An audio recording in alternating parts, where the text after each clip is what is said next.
Buenos días a todos en estos primeros días del nuevo año 2014, en el cual deseo felicitaros a todos por las expectativas, las esperanzas y los deseos de que en vosotros personalmente y en vuestras familias se desarrolle la felicidad, el ser, el significado, la esencia. Son tiempos difíciles, tiempos en los cuales salimos de un año horribilis y quizás entramos en otro. Mucha gente sufre por la guerra, por la pobreza, por el hambre. Mucha gente está parada, mucha gente está con falta de esperanza. En este momento mi pensamiento está con ellos y está también en la exigencia profunda a mí mismo, a mi sociedad, a los políticos, a los profesionales, de que de una vez seamos capaces de poner en marcha a una sociedad mejor. Un poco de ello hablaremos más adelante. La primera charla de este año quiero dirigirla de nuevo al adentramiento en el silencio. Me quiero basar en ello, para ello, en uno de los grandes autores místicos españoles, María Corbí, y de su libro, su magnífico libro Hacia una espiritualidad laica, del cual algunas de las ideas que expondré son reflejo. Y por eso le he llamado silenciamiento interno. María Corbí habla de entendimiento silencioso y habla de entendimiento silencioso como ese tipo de sabiduría al que se alcanza una vez superadas las fronteras del yo.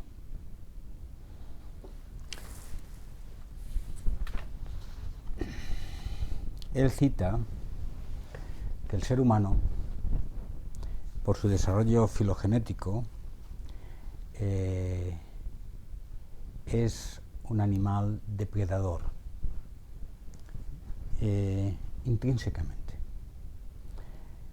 Ha crecido hacia la racionalidad desde la lucha por la supervivencia.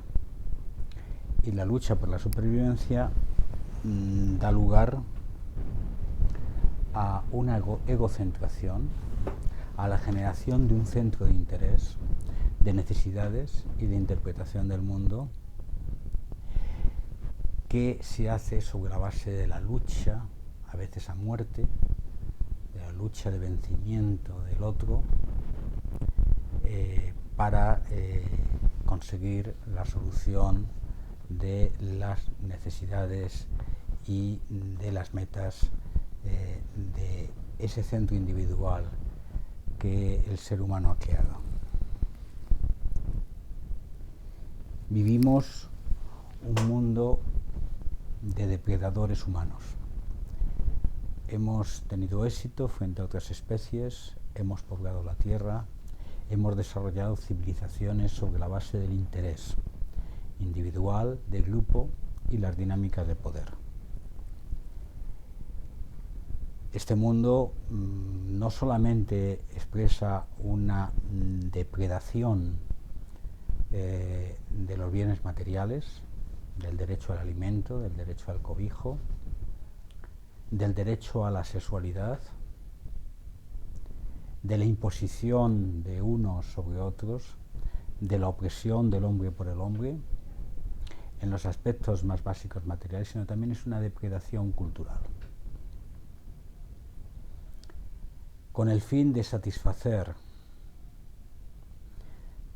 las seguridades necesarias para ese centro egoico, el ser humano genera interpretaciones del mundo, desarrolla expresiones y comprensiones de la realidad en función de sus propios intereses. Y esa representación, esa interpretación de la realidad es también objeto de imposición sobre los otros. O sea, el ser humano no solo es depredador de otras especies, sino también depredador de sus semejantes. E impone a otros seres humanos, cuando las condiciones lo permiten, su interpretación del mundo y su alienamiento en el plano material, en el plano grupal, en el plano sexual, en el plano social.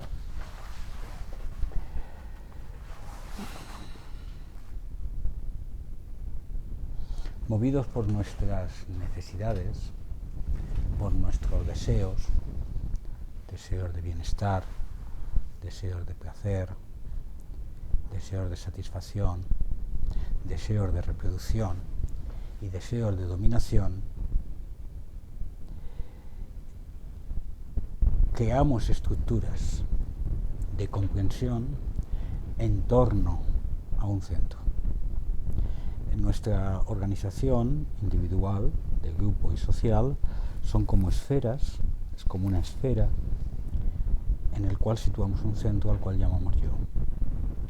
Ese yo, que es un agregado de necesidades expresadas, de deseos expresados, de metas estructuradas, de identificaciones con nuestras propias representaciones, con nuestros propios deseos y con nuestras propias ideaciones, es el centro de organización de la convivencia. En este sentido, y sin que esto tenga que ser calificado, la estructura en la que vivimos, una estructura de competición en torno a estas esferas que cada uno de nosotros vamos estructurando, más grande o más pequeña, en función de nuestra capacidad. Y es algo que no ponemos en tela de juicio.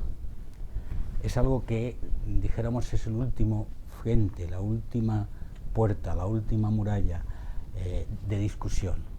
No ponemos en tela de juicio nuestra identificación egoica, porque si lo pusiéramos entraríamos en crisis estructural, crisis completa de nuestra propia esencia.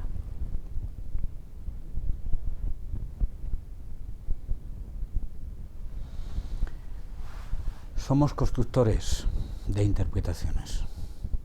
Esas interpretaciones a lo largo de la historia de la humanidad han dado lugar a los mitos, han dado lugar a las religiones, han dado lugar a las formas de representación social y cultural, han dado lugar a las culturas y han dado lugar a los ritos que esas culturas han organizado. Toda nuestra estructura de las diferentes religiones que se exclusivizan entre sí, el esquema de interpretación global del mundo, nuestras metafísicas, sirven a esta función esencial de depredación en la cual nos situamos. No es que esté defendiendo desde aquí simplemente la frase de Homo homini lupus, esto, el hombre es lobo para el hombre, sino que la formulación de nuestra propia conciencia egoica da lugar a una separación de intereses y como consecuencia a una estructura de dominación.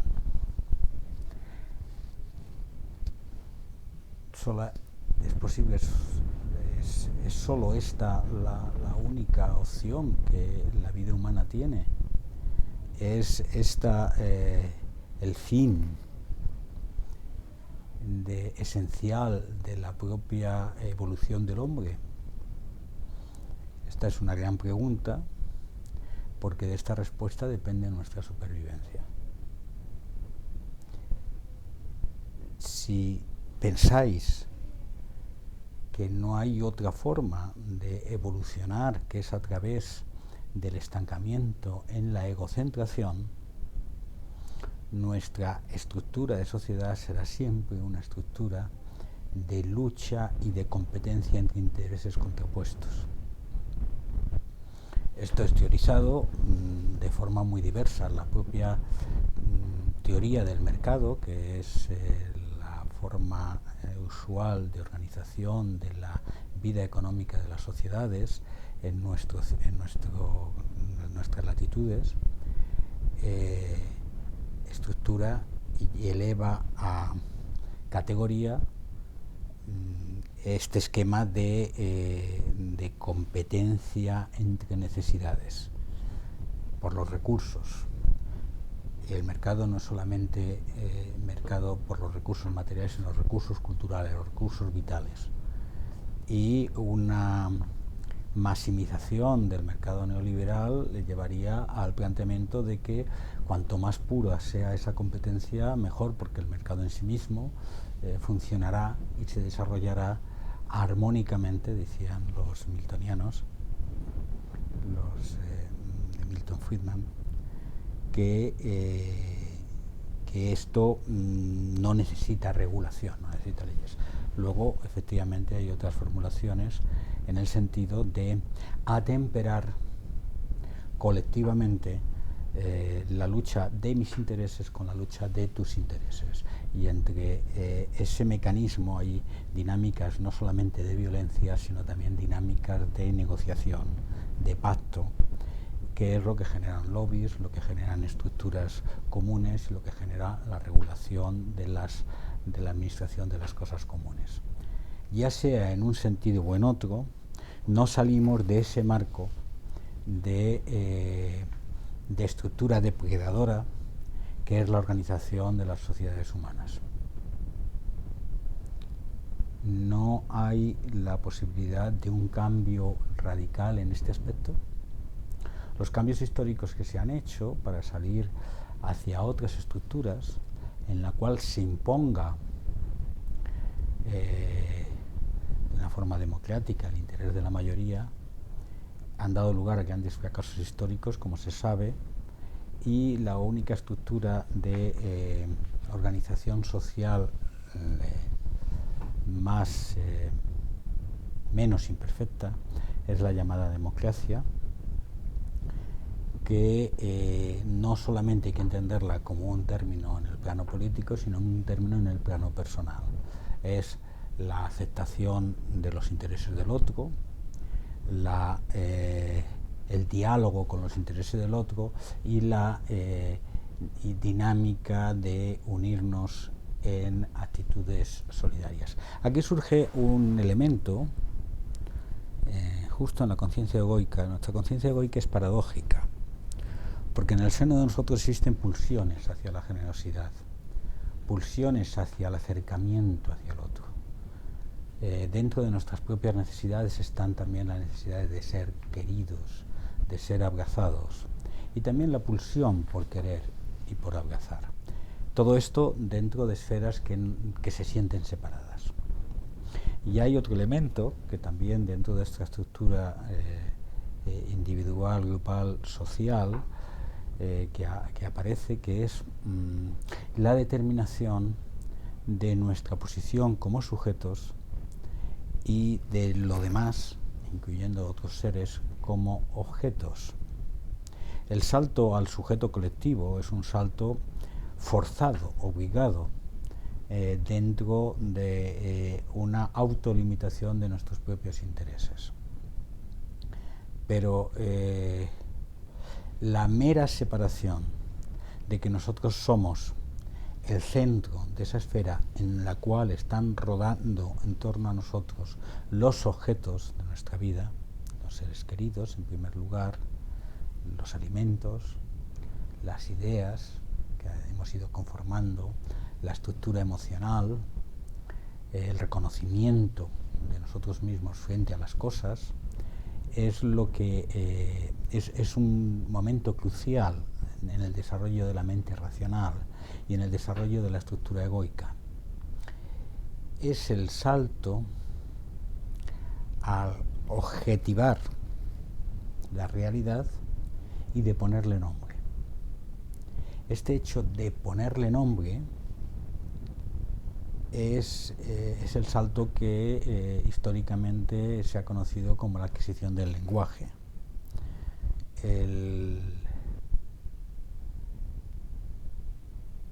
dice María Corbí muy inteligentemente que la adquisición del lenguaje es clave para el desarrollo de nuestra estructura de dominación egoica, porque implica la transformación de un ruido bucal en un fonema que tiene una valoración detrás.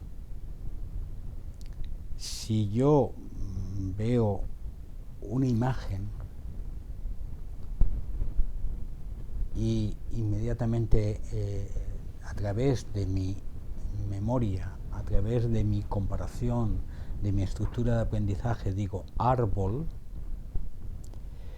estoy atribuyendo a esa imagen un nombre que también tiene detrás una valoración, porque árbol para mí puede ser algo muy negativo o algo muy positivo, o añadirle un adjetivo, árbol viejo, árbol joven, hermoso árbol.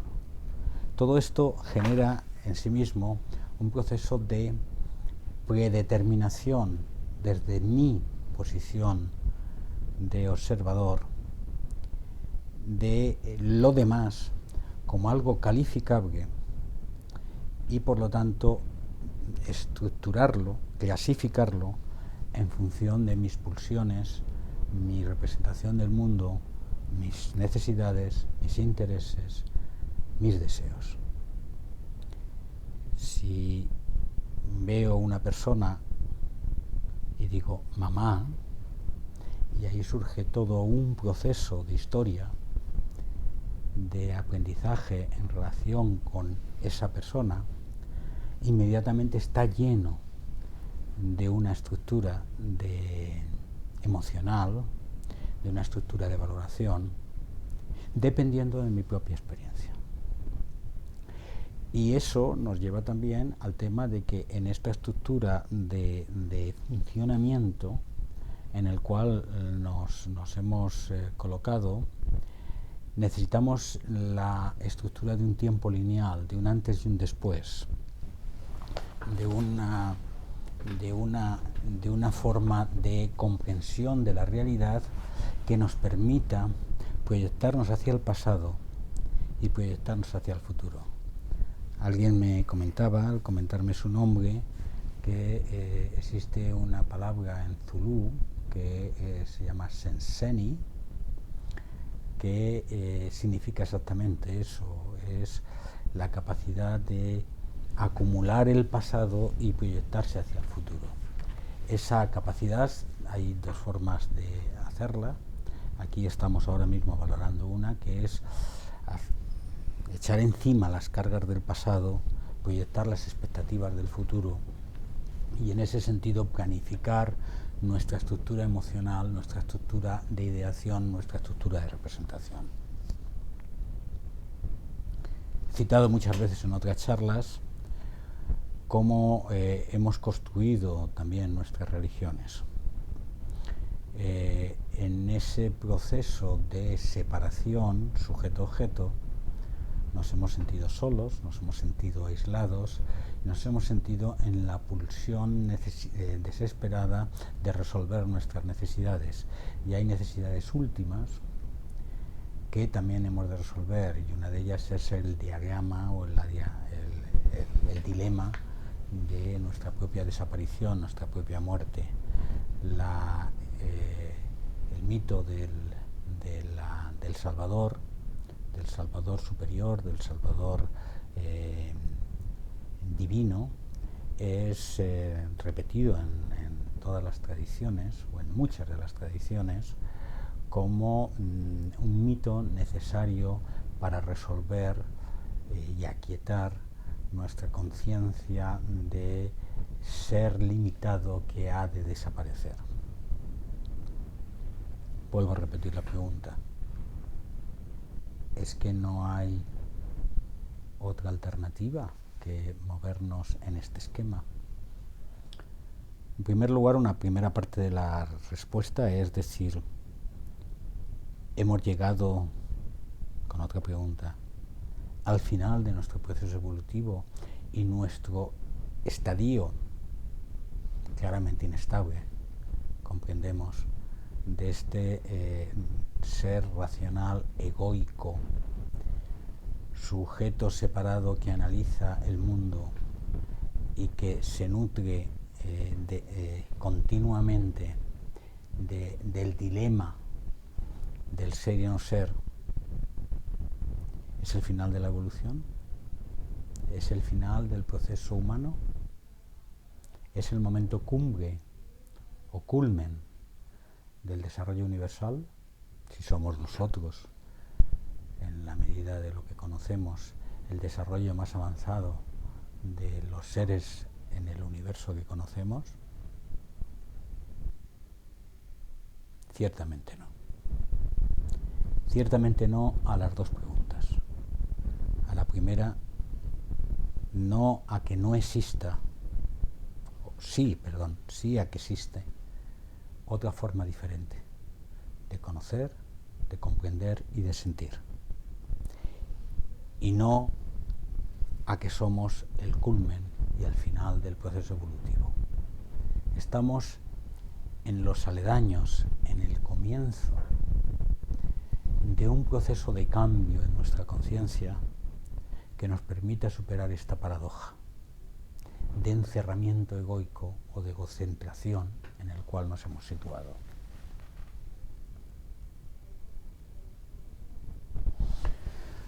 Cuando conocemos y sentimos desde la posición de conciencia que tenemos, lo hacemos midiendo, pesando y buscando, en función de objetivos, en función de metas, en función de soluciones de nuestras pulsiones, nuestros deseos, nuestras necesidades.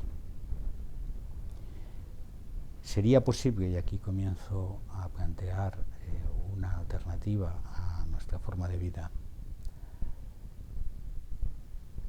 conocer y sentir, vivir, sin que este conocer, sentir o vivir, esto es experiencia, sea en función de conseguir algo, en función de tener algo? ¿Sería posible vivir y conocer y sentir desde la gratuidad, sin buscar nada, sin interpretar nada, sin identificaciones?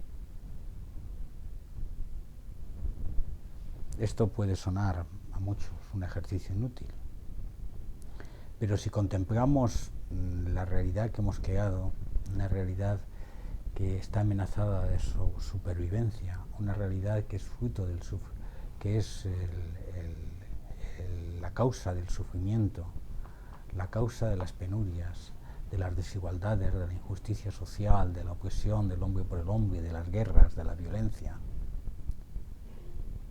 Vale la pena al menos contemplar una alternativa, por muy paradójica o absurda que pueda significar. Y como veis, lo digo para aquellos de vosotros que me habéis seguido anteriormente, estoy haciendo una charla que es de comienzo de año y por lo tanto no doy por presupuesto nada. Cualquiera de vosotros que nunca haya escuchado esto, esta charla le puede valer como punto de partida para reflexiones posteriores. Y aquellos que anteriormente ya me habéis escuchado otras veces, refresquéis, os coloquéis de nuevo en una posición de vaciamiento de presupuestos para intentar hacer el seguimiento de la reflexión a la que os estoy llevando.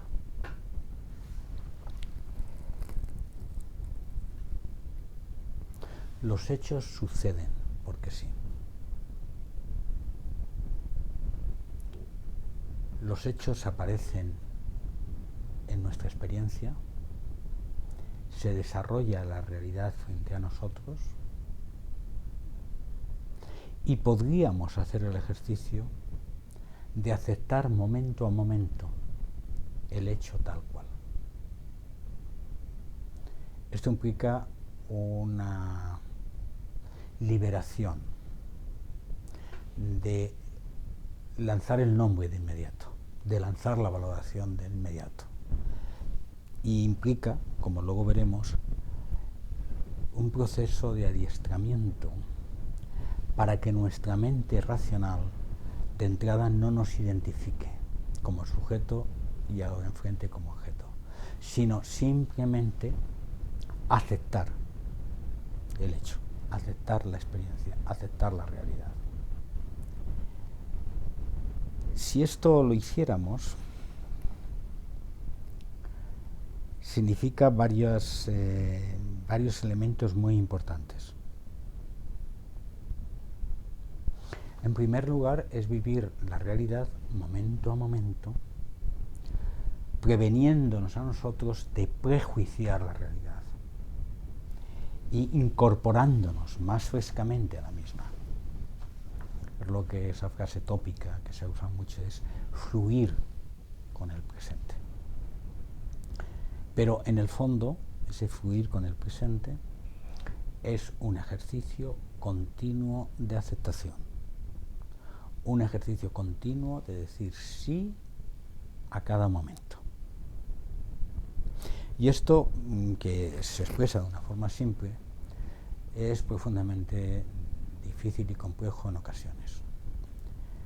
Porque implica no solamente quedarnos en una orilla, esto es, en lo agradable, en lo bonito, en lo que resuelve nuestras necesidades, en lo propio, en lo que calificamos como propio, en el lugar común, en el lugar donde las expresiones de interpretación de la realidad no son familiares, sino estar en las dos orillas, aceptar lo agradable y lo desagradable por igual, aceptar el éxito y el fracaso por igual, aceptar la ganancia y la pérdida por igual, aceptar la alabanza y la crítica por igual.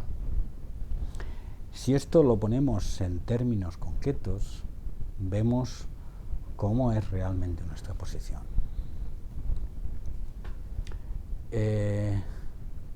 Bueno, pues algo muy común a los que sois aficionados al fútbol. Vemos un partido y inmediatamente nuestra posición, nuestras emociones, nuestra actitud cambia en función de la evolución de nuestro propio equipo. Y en ese sentido, claramente se ve de una forma simple, muy sencilla, no peligrosa, nuestra posición depredadora. Solamente somos felices en una de las posiciones y no en la otra. Si nos pellizcan, no es lo mismo que si nos acarician. Si nos dan de comer, no es lo mismo que si pasamos hambre. Si nos dicen que buenos somos y nos dan palmaditas, no es lo mismo que si nos critican y nos insultan. No es lo mismo en nuestra experiencia. Por lo tanto, el ejercicio ya empieza a tener otra dimensión. La capacidad de poder saltar en la experiencia de forma que la aceptemos de una forma neutral. No sin pasión, porque es saltar en la experiencia, pero de forma que vivamos la situación sea cual sea la calificación de la misma. A partir de ahí suceden una serie de cuestiones importantes. Primero hay un proceso de desidentificación, que es progresivo, es lento. Nos hemos identificado con un rol triunfador, con un rol de éxito, con un rol de placer, con un rol de recursos, de bienes, de disposición, con una estructura de seguridad, con una determinada familia, y a todo eso le hemos puesto un nombre, y todo nuestro camino es la búsqueda de ese estatus, de esa situación. En el momento en que fuéramos capaces de vivir la experiencia tal cual, con sus diferentes claroscuros, no solamente tenemos dos experiencias, lo blanco y lo negro, esa es la cantidad de grises y de amarillos y de verdes que existen. En el momento que fuéramos capaces de estructurarnos en esa experiencia de esa manera, habría un proceso de desidentificación. Empezarían a caerse algunos aspectos de esa esfera de egocentración que hemos construido. Cuidado, el centro de la esfera solamente tiene sentido si la esfera existe. Por lo tanto, si somos capaces de enfrentarnos al hecho tal cual, incorporándonos a él, somos nosotros el hecho en sí mismo, se va produciendo poco a poco una caída de barreras, de límites, y el centro empieza a perder entidad.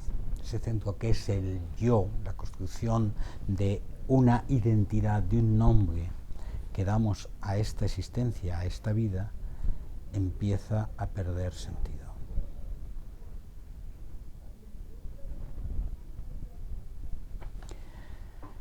Y además, esa separación entre sujeto y objeto también empieza a temblar. Porque si estamos incorporados a la realidad, somos también un hecho. Un hecho que va cambiando continuamente y que se confunde con los otros hechos, se mezcla, se interconecta, se correlaciona.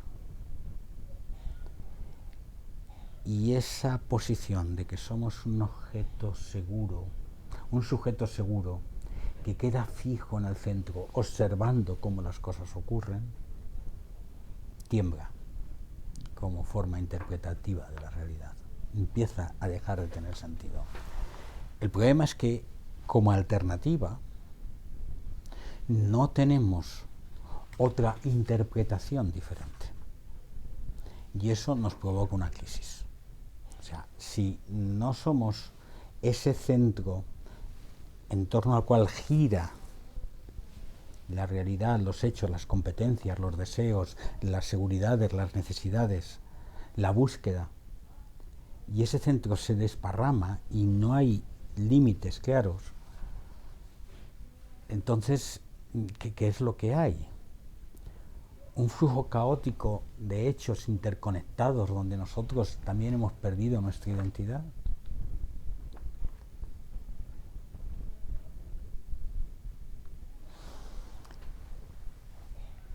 Es esto lo que el famoso Nagarjuna, tantas veces citado por mí, se refería cuando decía que el destino del hombre es venir a ser nadie como alternativa de conciencia. Sí. La alternativa que tiene la humanidad es un proceso de pérdida de egocentración y de incorporación a la realidad en su conjunto. Esta alternativa ha sido propuesta por las diferentes tradiciones y las diferentes tradiciones lo han expresado a través de sus padres fundadores de forma diferente. Recuerda María Corví que y en los próximos días incluiré una charla sobre ello de los Koan de Jesús de Nazaret, cómo Jesús habla de morir a sí mismo como un proceso necesario, morir y nacer. ¿Os acordáis de la charla de diciembre? Como Mohamed, Mahoma en castellano, habla de morir antes de morir. Como el budismo habla de enfrentarse al vacío a través de la impermanencia, de que nada queda fijo, de que todo aparece y desaparece. Y ese vacío del cual el Buda habla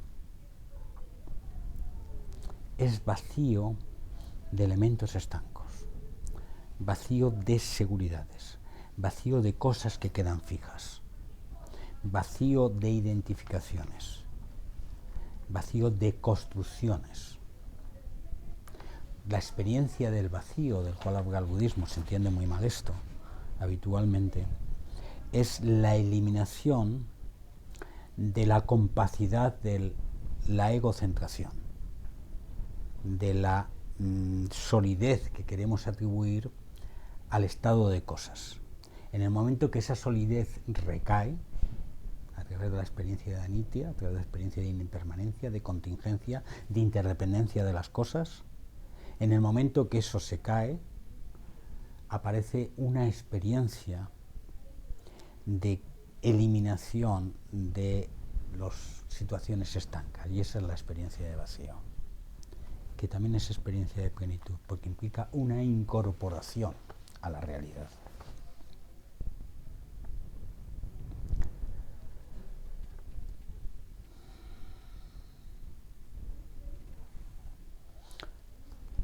¿Cómo podemos vivir real y auténticamente esta alternativa humana de incorporarnos a la realidad y romper las barreras, la cárcel de nuestro ser egocentrado? Porque es un proceso de liberación, porque vivimos en la cárcel de nuestro yo, no en la cárcel de nuestra racionalidad deductiva, que al fin y al cabo es un instrumento maravilloso, sino en las consecuencias de esa racionalidad deductiva, que es una identificación con una estructura sólida de identificación que hemos creado en torno a nosotros, que nos separa de la realidad y nos enfrenta a ella. Contestaremos a esto, pero algo más sobre el tema de esta estructura de egocentración. Su ruptura, la caída de las esferas, la desaparición del centro, porque no hay esfera que cubrir, genera inmediatamente una nueva forma de vivir, sin limitaciones, sin esferas. Al principio antes citaba que efectivamente la estructura humana, porque está en el centro de nuestro proceso de evolución, hay pulsiones, tendencias hacia la generosidad, hacia compartir, hacia convivir, hacia participar, hacia negociar con los intereses de otros. Son, dijéramos, balbuceos, pasos en este sentido. Pero la caída no es lo mismo el esfuerzo por amar que ser amor. Hay una gran diferencia. La caída de las fronteras nos hace vivir la no separación, el uno sin segundo. La realidad es lo uno sin segundo. Esas separaciones que hemos generado con nuestra mente racional egoica empiezan a caerse. Y decía, ¿cómo podemos construir una forma de vivir que nos permita ser y romper nuestra estructura de egocentración y ser amor, ser comunión, ser uno sin segundo?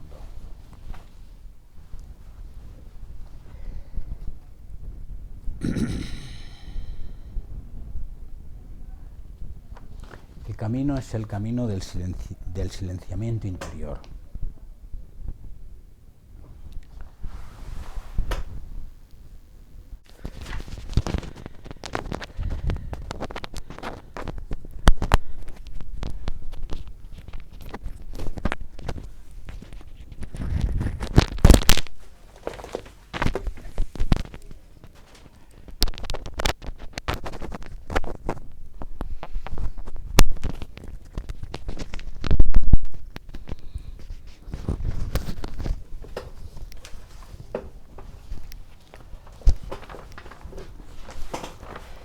El único camino es el silenciamiento interior. Silenciamiento porque nuestra conciencia está llena de ruidos.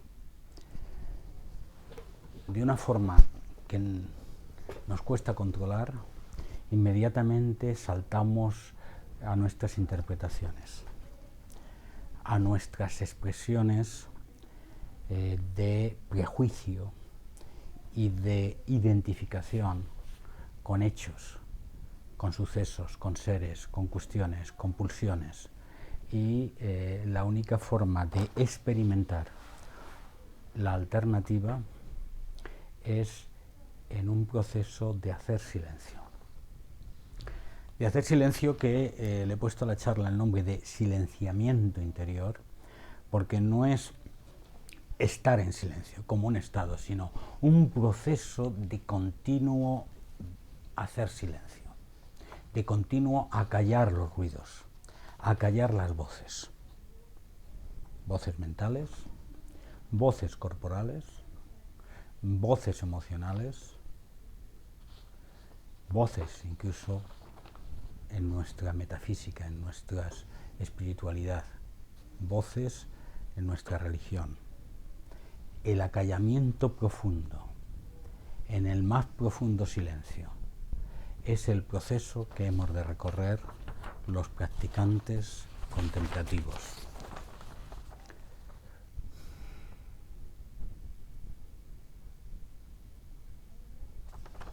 Por eso, y ahí vuelvo otra vez a Corbí,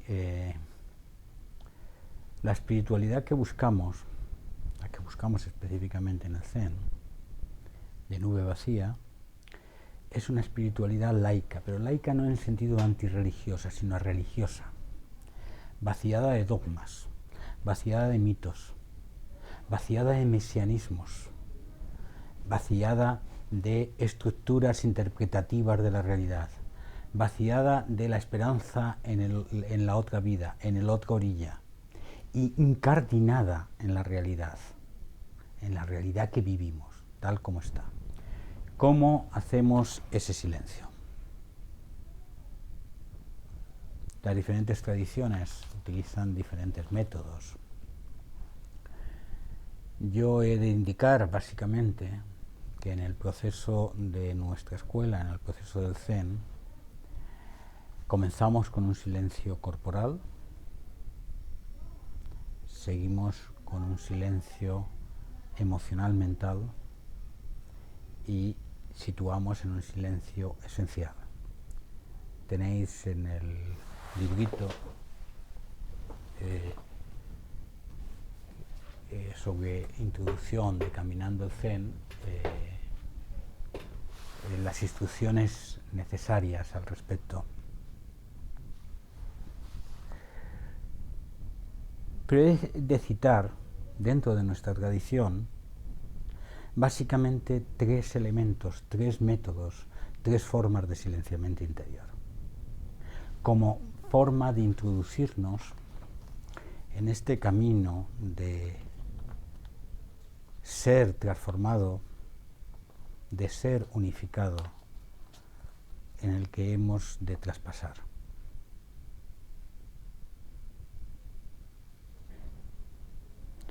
Dejando para otras charlas más avances en esta comprensión de la tarea que nos queda. Un primer método que utilizamos en el Zen es la práctica de la concentración, que también llamamos focalización. El silenciamiento lo desarrollamos sobre la base de centrar todo nuestro esfuerzo, todo nuestro ejercicio en un foco, dejando caer cualquier otro elemento que nos aparte de ese foco. Cuando hacemos esto, cuando situamos como centro nuestra respiración, nuestra palabra, nuestro mantra, nuestro koan, y continuamente, en cada momento sin descanso, nos agarramos a él, de tal manera que cada respiración es la palabra, cada respiración es el contar, solo existe ese contar, que avanza momento a momento. Hacemos un proceso de deconcentración y por lo tanto de silenciamiento de los ruidos. No se trata de eliminar la mente, se trata de no estar concentrado en nuestro proceso mental. cuando eso lo hacemos especialmente en los sessines, en los tiempos de retiro largo, estamos poco a poco produciendo un silencio profundo que cambia básicamente nuestra relación con la realidad. Porque en ese silencio profundo desaparece el sujeto y solamente está el objeto de nuestro foco. Y de pronto ese objeto deja de ser objeto y es simplemente realidad. Y esa experiencia nos cambia. Y eso es lo que practicamos en el zazen. Esa es la esencia de nuestra práctica del zazen. El eliminar el sujeto, olvidar el yo en el proceso de concentración, de samadhi, de abismamiento. Segundo método que utilizamos es a través, o segundo método que se propone al practicante de Zen, a través de la práctica de la acción sin objeto, de la acción sin metas. Nosotros cuando actuamos siempre colocamos de entrada primero una racionalidad de meta, un objetivo. Me voy a sentar delante del ordenador a ver si consigo sacar adelante la charla del próximo día. Voy a ver a don fulano a ver si consigo que me devuelva el dinero que le presté. O voy al mercado a ver si compro. Hagamos una práctica de acción donde el elemento directivo no sea la meta, sino el elemento directivo sea la acción misma. La acción misma vivida con intensidad, con pasión, vivida momento a momento, tal como aparece, tal como se expresa, sin ponerle anteojeras en función de la meta que perseguimos. Hagamos esa práctica. Estoy hablando de una práctica de silenciamiento, no estoy hablando de cómo hemos de ser cuando nuestro cuerpo y en nuestra mente y en nuestra existencia se haya incorporado esa alternativa no egoica. Eso lo dejaremos para más adelante. Estoy hablando del método de silenciamiento. Hagamos esa práctica eligiendo los momentos para poderla hacer, eligiendo la situación, y entonces estaremos practicando samo. Estaremos incorporándonos a la acción sin objetos, sin metas, sin querer conocer, sin querer saber, sin querer controlar, sin querer manipular, dominar, simplemente viviendo la acción.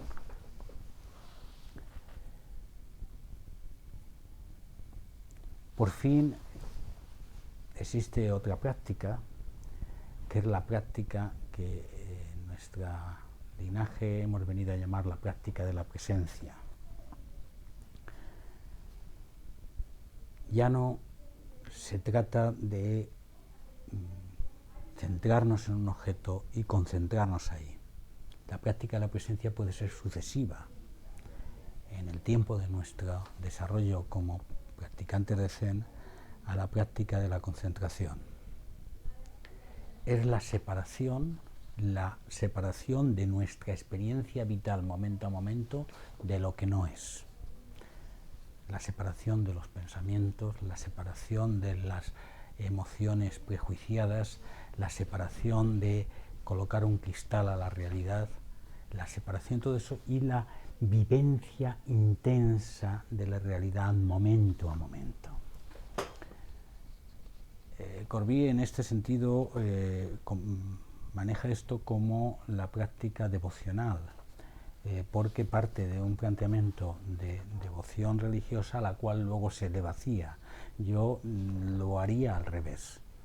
Se trata de entrada de la caída ya de las imágenes de interpretación del mundo, tanto físicas como metafísicas, como religiosas, en nuestra práctica concreta, para quedarnos simplemente en la presencia viva, sin objeto, momento a momento, que es la práctica del vacío, o sea, la práctica del vacío de todo lo que tiene seguridad, consistencia y nombre. Y esto en el Zen se llama la práctica del Shikantaza, la práctica de la presencia. Es una práctica que implica un ejercicio continuo de aceptación, de decir sí en medio de nuestra sentada, en medio de nuestra experiencia vital, momento a momento. Sí, sí, sí. Es una práctica de aceptación. No conozco otra forma de expresar mejor el amor sin objeto que de esta manera. Es la práctica del amor. Es la práctica del ejercicio amoroso sin objeto del cual hablaba el autor de La nube del no saber. Un proceso de aceptación continua en nuestro medio de silencio, donde al centrarnos en esta aceptación vamos dejando fuera todo el ruido y vamos haciendo silencio. Seguiremos. Que tengáis buen día.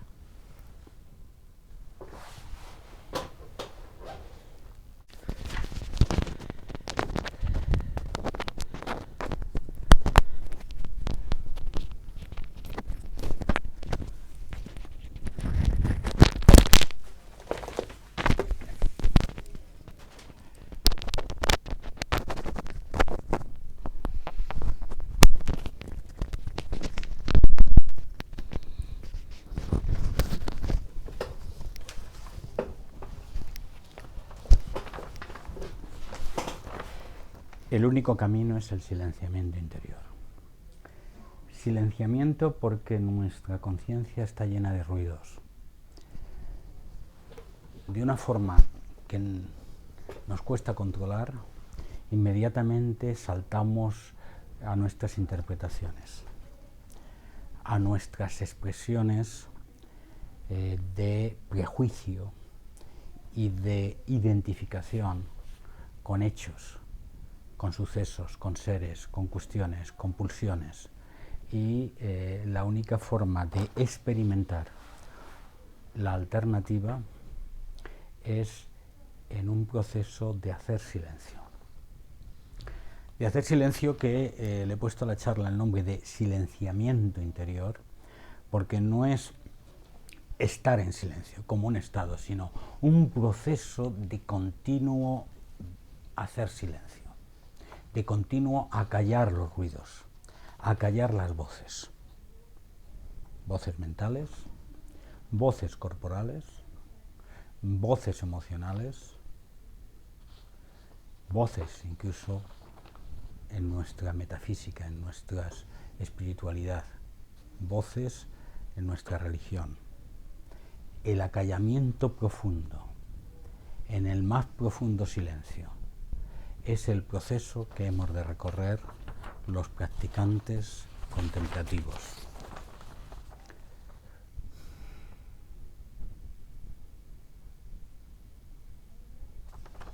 Por eso, y ahí vuelvo otra vez a Corbí, la espiritualidad que buscamos, la que buscamos específicamente en el Zen, de nube vacía, es una espiritualidad laica, pero laica no en sentido antirreligiosa, sino religiosa, vaciada de dogmas, vaciada de mitos, vaciada de mesianismos, vaciada de estructuras interpretativas de la realidad, vaciada de la esperanza en la otra vida, en la otra orilla, y incardinada en la realidad que vivimos, tal como está. ¿Cómo hacemos ese silencio? Las diferentes tradiciones utilizan diferentes métodos. Yo he de indicar básicamente que en el proceso de nuestra escuela, en el proceso del Zen, comenzamos con un silencio corporal, seguimos con un silencio emocional mental y situamos en un silencio esencial. Tenéis en el librito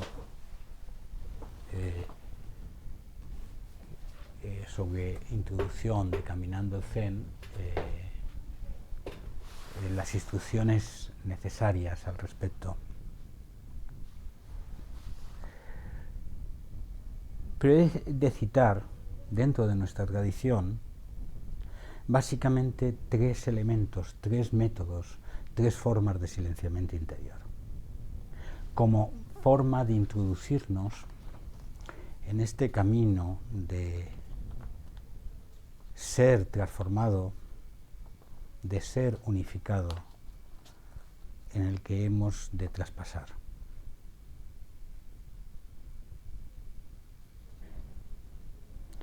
Dejando para otras charlas más avances en esta comprensión de la tarea que nos queda. Un primer método que utilizamos en el Zen es la práctica de la concentración, que también llamamos focalización. El silenciamiento lo desarrollamos sobre la base de centrar todo nuestro esfuerzo, todo nuestro ejercicio en un foco, dejando caer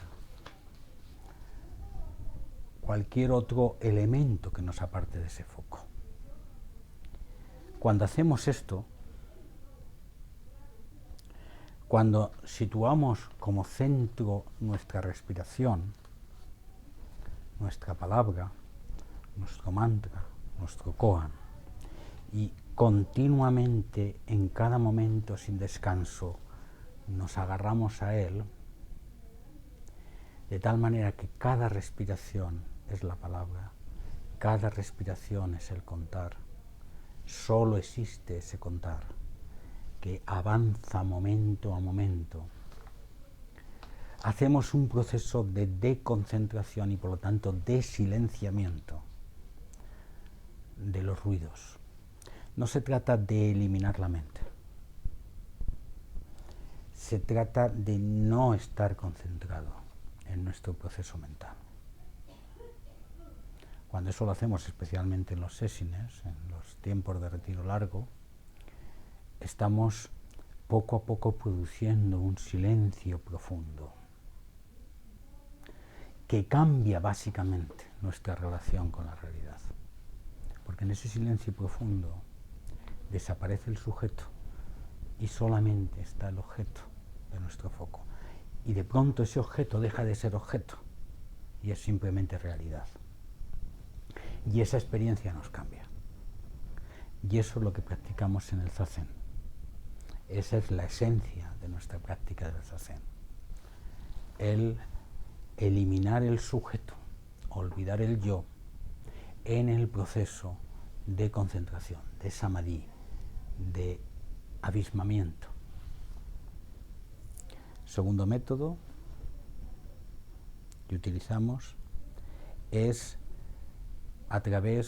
segundo método que se propone al practicante de Zen, a través de la práctica de la acción sin objeto, de la acción sin metas. Nosotros cuando actuamos siempre colocamos de entrada primero una racionalidad de meta, un objetivo. Me voy a sentar delante del ordenador a ver si consigo sacar adelante la charla del próximo día. Voy a ver a don fulano a ver si consigo que me devuelva el dinero que le presté. O voy al mercado a ver si compro.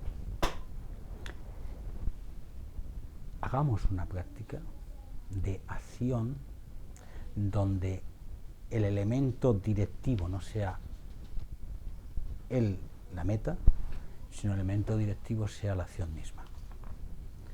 La acción misma vivida con intensidad, con pasión, vivida momento a momento, tal como aparece, tal como se expresa, sin ponerle anteojeras en función de la meta que perseguimos.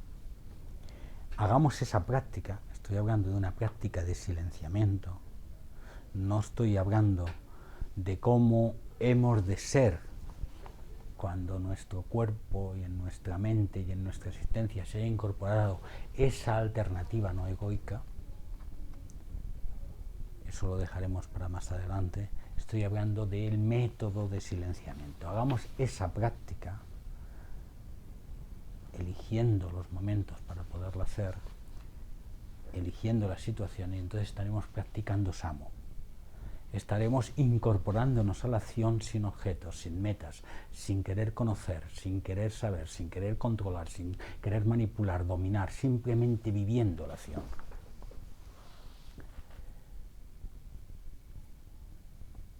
Por fin, existe otra práctica, que es la práctica que en nuestro linaje hemos venido a llamar la práctica de la presencia. Ya no se trata de centrarnos en un objeto y concentrarnos ahí. La práctica de la presencia puede ser sucesiva. En el tiempo de nuestro desarrollo como practicantes de Zen, a la práctica de la concentración. Es la separación de nuestra experiencia vital momento a momento de lo que no es. La separación de los pensamientos, la separación de las emociones prejuiciadas, la separación de colocar un cristal a la realidad, la separación de todo eso y la vivencia intensa de la realidad momento a momento. Corbí en este sentido maneja esto como la práctica devocional, porque parte de un planteamiento de devoción religiosa a la cual luego se le vacía. Yo lo haría al revés. Se trata de entrada de la caída ya de las imágenes de interpretación del mundo, tanto físicas como metafísicas, como religiosas, en nuestra práctica concreta, para quedarnos simplemente en la presencia viva, sin objeto, momento a momento, que es la práctica del vacío, o sea, la práctica del vacío de todo lo que tiene seguridad, consistencia y nombre. Y esto en el Zen se llama la práctica del Shikantaza, la práctica de la presencia. Es una práctica que implica un ejercicio continuo de aceptación, de decir sí en medio de nuestra sentada, en medio de nuestra experiencia vital momento a momento. Sí, sí, sí. Es una práctica de aceptación. No conozco otra forma de expresar mejor el amor sin objeto que de esta manera. Es la práctica del amor. Es la práctica del ejercicio amoroso sin objeto del cual hablaba el autor de La nube del no saber. Un proceso de aceptación continua en nuestro medio de silencio, donde al centrarnos en esta aceptación vamos dejando fuera todo el ruido y vamos haciendo silencio. Seguiremos. Que tengáis buen día.